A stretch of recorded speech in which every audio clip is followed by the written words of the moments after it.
হাজী সেলিম এবং তার পুত্র এবং এলাকার যুবলীগ ছাত্রলীগ সবাই নেতৃত্বে এই ছাত্র জনতার আন্দোলনের উপরে তারা ঝাঁপিয়ে পড়ে। এর পরিপ্রেক্ষিতে গত 18/7/24 তারিখে তাদের সংসদীয় এলাকায় আজমপুর সরকারি আবাসিক এলাকায় এই বৈষম্য বিরোধী ছাত্র জনতার মিছিলে পুলিশ গুলি চালায়। এই গুলিতে আইডিএল কলেজের প্রথম বর্ষের ছাত্র খালিদ হাসান সাইফুল্লাহ বুকে পিঠে মাথায় গুলিবিদ্ধ হয়ে মারা যায়। এই বিষয়টা আমাদের প্রসিকিউশনের পক্ষে যিনি ছিলেন ওমর ফারুক সাহেব, উনি অবশ্য সহযোগিতা করেছেন যে এই বিষয়টা শুনানির জন্য।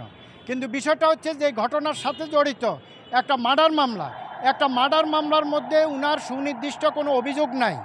তাছাড়া এখানে বলা হয়েছে যে তৎকালীন ডিসির নেতৃত্বে এই হত্যাকাণ্ডটা জড়িত। তখন বলা হয়েছে যে সেই ডিসির যেহেতু এজারা আছে, ডিসির নেতৃত্বে হত্যাকাণ্ডে জড়িত, সেখানে আমার কথা তো ওখানে বলা নাই, সুতরাং সুনির্দিষ্ট কোনো অভিযোগ নাই।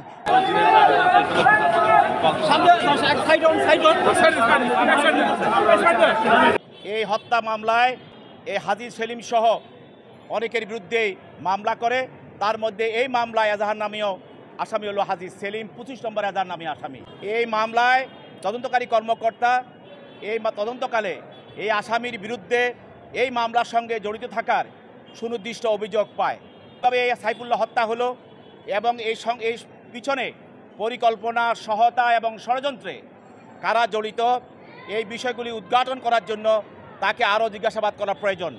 সেই মর্মে 10 দিনের রিমান্ড প্রার্থনা করে তদন্তকারী কর্মকর্তা। বিজ্ঞ আদালত তদন্তকারী কর্মকর্তার দরখাস্তের গুণাগুণ এবং এজাহারের বিষয়বস্তু গুণাগুণের উপরে ভিত্তি করে তিনি আসামির বিরুদ্ধে 5 দিনের রিমান্ড মঞ্জুর করেন। সুতরাং আমার এই আসামির বিরুদ্ধে এই রিমান্ডের কোনো যৌক্তিক কোনো কারণ নাই। উনাকে রাজনৈতিক হয়রানিমূলকভাবে এই মামলা জড়ানো হয়েছে।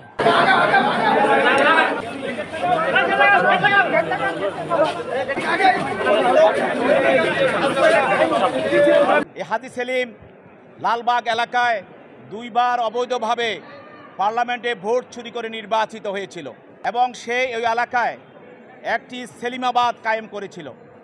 সেখানে সে সরকারি জমি দখল, সাধারণ মানুষের মার্কেট দখল, এমনকি আপনার শৌচাগার দখল করে সেখানে মার্কেট করেছে এবং বহু মানুষের জীবিকা সে গ্রাস করে নিয়েছে, মানুষের সম্পদ দখল করেছে। সর্বোপরি ওই এলাকায় সে একটি রাজত্ব, সন্ত্রাসী রাজত্ব কায়েম করেছিল এবং সে আপনারা জানেন জগন্নাথ হল শত ছাত্রদের বাধার কারণে দখল করে সেখানে একটি মার্কেট তৈরি করেছিল।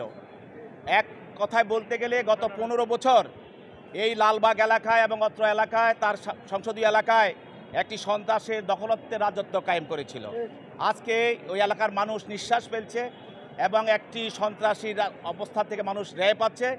তাই আপনারা জানেন যে ছাত্র এবং জনতার আন্দোলন, কোটা বিরোধী আন্দোলনের সময় আওয়ামী লীগের পক্ষ থেকে তার নেতা কর্মী এবং সাবেক এমপিদেরকে নির্দেশ দেওয়া হয়েছিল যে আন্দোলনকে থামানোর জন্য, এই আন্দোলনকে স্তব্ধ করে দেওয়ার জন্য।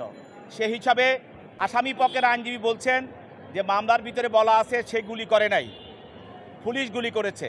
আমরা বলেছি যে ফৌজদারি আমাদের যে দণ্ডবিধি আছে সেখানে বলা আছে যে ষড়যন্ত্রকারী, পরিকল্পনাকারী এবং অপরাধের সঙ্গে যে ষড়যন্ত্র করে, যে মদতদাতা, সহায়তাকারী যে ঘটনা ঘটায় তার যে অপরাধ, যে শাস্তি, ওই ষড়যন্ত্রকারী, মদতদাতা এবং সহায়তাকারীর একই অপরাধে সে অপরাধী।